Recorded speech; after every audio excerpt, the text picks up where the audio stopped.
In this video, I'll show you the easiest way I know to make small shavings on fat wood that will take a spark pretty easy from a ferro rod. So let's get started.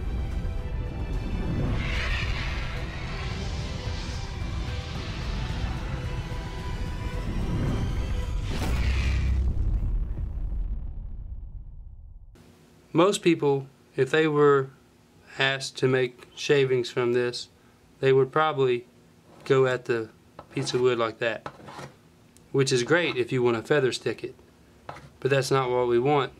We want very small shavings that can take a spark from a ferro rod very easy. So what we're going to do is hold the knife almost at a 90-degree angle against the wood and drag it along it, and it will make small shavings, and that's what you want to take a spark from a ferro rod. You don't have to push hard, it's easy.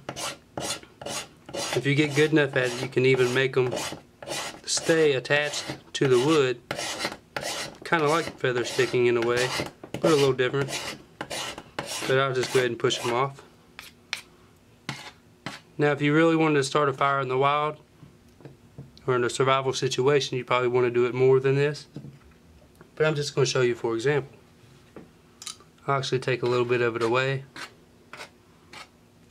and just burn this little one out.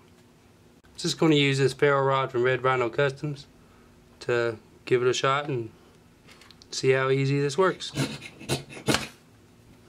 There we go. One strike and fire. Took minimal effort. I mean, I didn't push on the stick at all.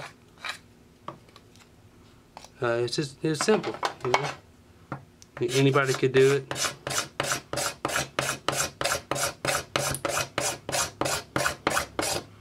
There, boom, you can start a fire. So that's it, guys. I want to thank you for watching, as always. Be sure to give this video a like, subscribe to my channel if you haven't yet, and remember, be ready.